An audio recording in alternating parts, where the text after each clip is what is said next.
what do you get when you combine fierce warriors, a whole lot of horses, and no cities to slow them down? The largest land empire in history for its time. No, it's not a Hollywood blockbuster.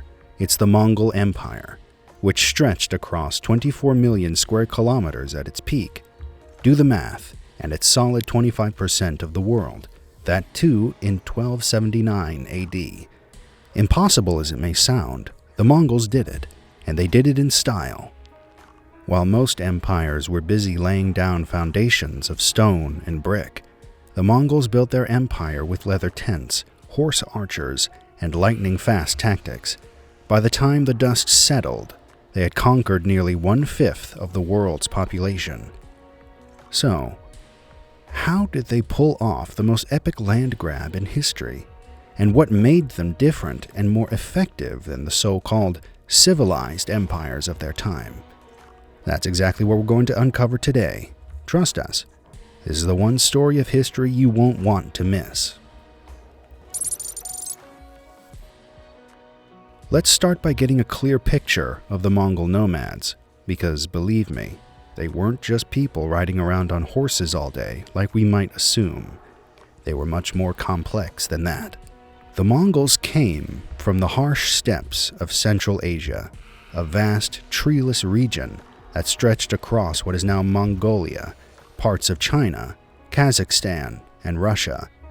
It's a place that demands resilience, and the Mongol people had plenty of that. The fact that they could thrive in such a barren land is impressive enough. Instead of permanent structures, they lived in yurts, portable, round tents made of felt.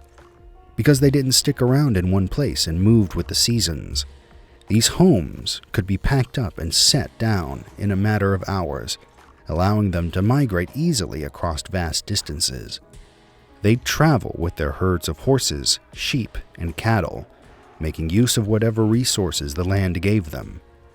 Their culture was centered around mobility and the ability to strike quickly, using the land to their advantage, always moving, always ahead of their foes.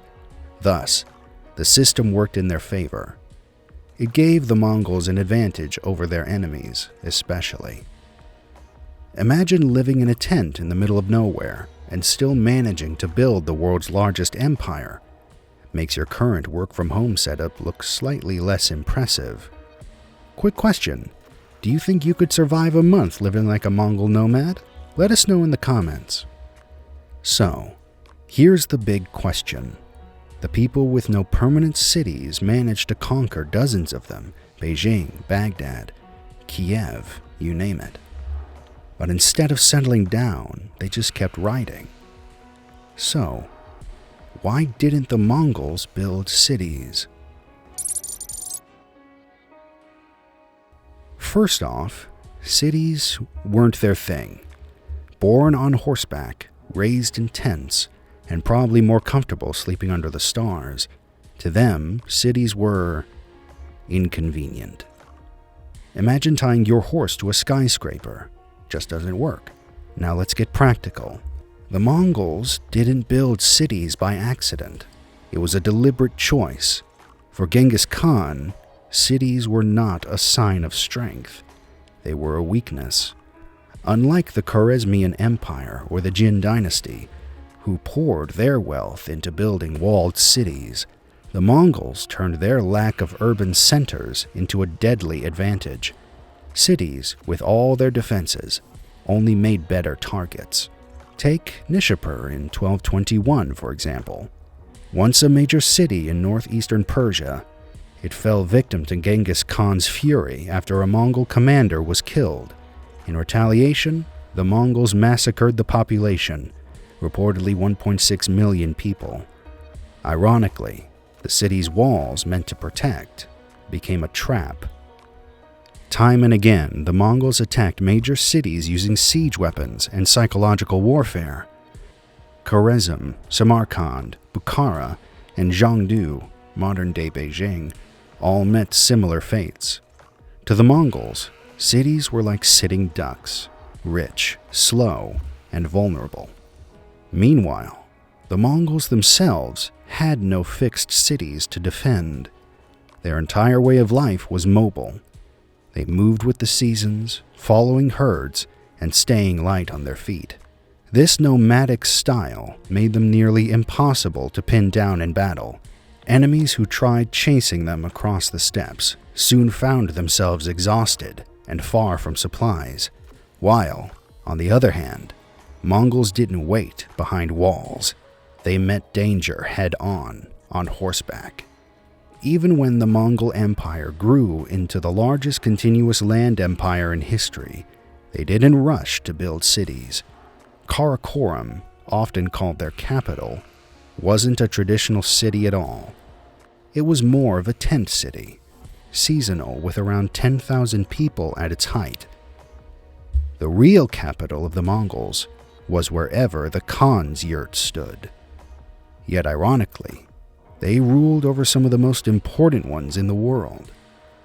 They used Chinese engineers to manage infrastructure, Persian administrators to collect taxes, and ruled through appointed governors. While the rest of the world was busy building castles and arguing over city walls, the Mongols were saying, "Nah, we'll just borrow yours." There was also a cultural reason. Mongols associated city life with luxury, corruption, and weakness. As late as the 14th century, Mongol rulers like Ögedei Khan preferred to live in tents, even while overseeing cities they had taken over. Cities, with their permanent structures and fixed locations, didn't fit into their fast-moving world. To a Mongol, being rooted in one place was like willingly putting your horse in a cage. So, who was the mastermind behind this radical way of thinking? Let's rewind and meet the man who changed the world from the back of a horse, Genghis Khan. One of the greatest reasons behind the Mongol success wasn't just their horses or their harsh homeland. It was the mind of Genghis Khan. Even Genghis Khan freely expressed his dislike for urban people. He makes fun of urban rulers as soft men who hide behind stone walls in The Secret History of the Mongols. The independent spirit of the grasslands was a source of strength for him. He believed that living close to nature made his people tougher, smarter, and more self-reliant. Genghis Khan's vision was simple: mobility over manpower. While European armies were dragging wagons and fighting in armor, the Mongols moved like a storm. The Mongols' unique strengths were important in establishing the Mongol Empire, but it was their military strategy that allowed them to maintain such a vast empire. The Mongol military strategy allowed them to conquer vast lands without the typical advantages of cities. One of the most significant advantages the Mongols had was their fast-moving cavalry. They were expert horse riders, and their entire army was built around cavalry units. Mongol warriors could travel between 60 to 100 miles in a single day, outpacing most other armies of their time. This is wild, right? If you didn't expect this level of strategy, consider subscribing. We talk about forgotten history like this every week. Each soldier brought multiple horses, switching mounts to avoid fatigue. This enables them to strike at lightning speed, retreat, and then strike again before the enemy has time to respond. Imagine the shock of your average European knight who's doing a little stroll. Suddenly, Mongol horsemen appear out of nowhere, shoot arrows, and then vanish just as fast as they arrived. You didn't even have time to blink before you were defeated. Talk about a rude awakening. Another key element of Mongol success was psychological warfare. The Mongols were masters of fear and deception. They would often employ tactics like fake retreats, luring enemies into traps. They will use brutal tactics to intimidate civilians and soldiers alike. Cities and armies would often surrender without a fight, simply to avoid the horrific reputation of the Mongols. The Mongols didn't just rely on brute force, they used fear to win battles before they even started. Strategic intelligence was another critical component. The Mongols used spies extensively to gather information on enemy movements, weaknesses, and terrain. These scouts were highly trained, allowing Mongol leaders to stay several steps ahead of their enemies, planning attacks with remarkable precision. Moreover, the Mongols displayed exceptional adaptability. Whether they were crossing deserts, mountains, or forests, they adapted their strategies to the terrain, making them formidable in any environment. Finally, the Mongol military was known for its strict discipline, organization, and communication. Every soldier knew his role, and there were clear hierarchies and systems of command. This made the Mongol army incredibly capable of executing battles on a large scale. Now, you've just conquered half the world. Congratulations! But how do you manage it all when your empire doesn't have a capital city or fixed government buildings? First, the Yam system, the Mongols' secret weapon. This was the world's fastest communication network before FedEx, email, or even smoke signals got their act together. Set up by Genghis Khan in the early 13th century, the Yam was a network of relay stations, some reports say as many as 2,400 of them, spread across the empire. These stations were about 25 to 30 miles apart and stocked with fresh horses, supplies, and personnel. When a Mongol courier arrived, he could quickly swap his tired horse for a fresh one and keep riding without delay. This system allowed messages to travel 200 to 300 miles per day, which was incredibly fast for the time. Couriers carried a special tablet called a paisa, a different kind of passport that gave them free access to supplies and protection from local governors. If a messenger knocked on your door with a paisa and needed a horse, you gave it up, no questions asked. Refusing could get you, well, creatively executed. Under Kublai Khan, the Yam system became even more advanced. Marco Polo wrote that there were more than 10,000 horses maintained just for the Yam in China alone. The system helped merchants, travelers, and administrators move freely, turning the Mongol Empire into a well-oiled machine. Second, because they didn't waste time building cathedrals or libraries, they poured their energy into what mattered, controlling trade routes, especially the famous Silk Road. Under Mongol rule, this ancient highway got a massive upgrade. Merchants could finally travel without getting robbed every 50 miles, thanks to Mongol protection. This peaceful period was so impressive, historians gave it a name, Pax Mongolica, or Mongol Peace. It lasted from the mid-1200s to the late 1300s. A bit ironic, considering these guys just spent the last decade burning cities to the ground. But once the smashing was done, the Mongols got surprisingly chill. They promoted open trade, protected religious freedom, and welcomed foreign envoys.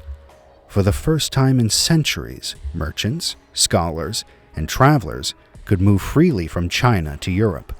The Mongols offered protection from caravans, standardized weights and measures. As a result, trade boomed. Chinese silk, spices, Persian carpets, and even European silver flowed freely.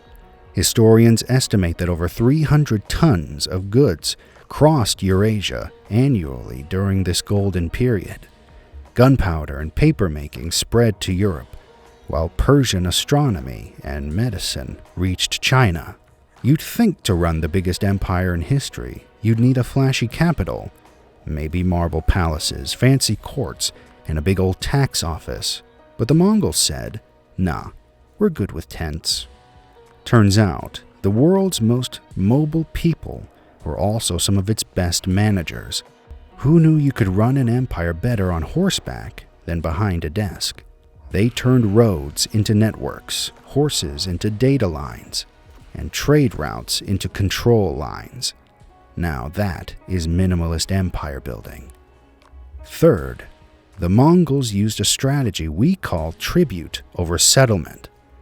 When they stormed Baghdad in 1258, ending the Abbasid Caliphate in one of history's most brutal sackings, they didn't set up permanent Mongol colonies. Instead, they demanded tribute. Gold, silver, silk, and grain were hauled out of the cities and sent straight to the Mongol camps. This model let them stay mobile while still getting the riches of settled empires. Take the Ilkhanate in Persia, for example. After conquering the region, they let Persian administrators do it. Why? Because they knew the locals understood taxation, infrastructure, and how to keep people from revolting. The Mongols just made sure those Persian bureaucrats sent wealth and loyalty back to the top. And that wasn't a one-off strategy.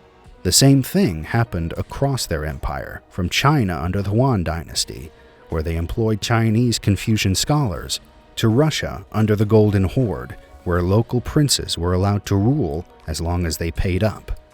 And finally, they used fear as a tool. The Mongols were masters of psychological warfare.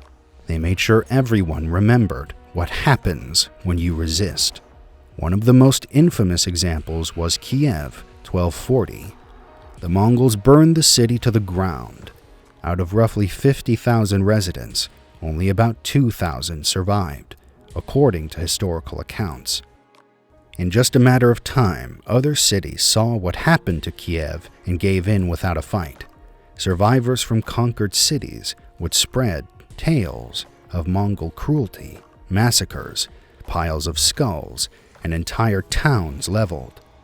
These horror stories served the Mongols well. They didn't have to set up bureaucracies or army camps. Wealth instead flowed straight to their portable yurts on the fields from the city. The Mongols didn't need cities because they built something better for their needs. A decentralized empire fueled by submission and speed. But it worked. Mongols ruled 16% of the Earth's landmass. That's larger than the Roman, Ottoman, or even British empires at their height. So, even after the dust settled, what the Mongols left behind still shaped the world in unexpected ways. So, what's left when the horses stop galloping and the yurts finally come down? Well, for starters, they shattered the idea that permanent structures equal power. While other empires bragged about marble halls and fortified walls, the Mongols did nothing and built structures that lasted over 160 years. Their influence didn't vanish when the yurts packed up. The Mongols reshaped maps, trade, and even global culture. They helped launch global commerce centuries before anyone thought to call it globalization. Their relay systems inspired future postal networks. Their policies on religious tolerance and trade set examples that even modern nations could learn from. And maybe the biggest takeaway, you don't have to follow the traditional path to greatness. You can stay on the move, stay light, stay fast. Build your empire your way. So, what do you think? Could this nomadic empire building approach still work today? Let me know your thoughts in the comments below. If you enjoyed this fascinating chapter in history, make sure to hit the subscribe button for more incredible stories and share this video with your friends. Stay tuned for our next video because that would truly change how you view Mongols. You won't want to miss it. See you next time.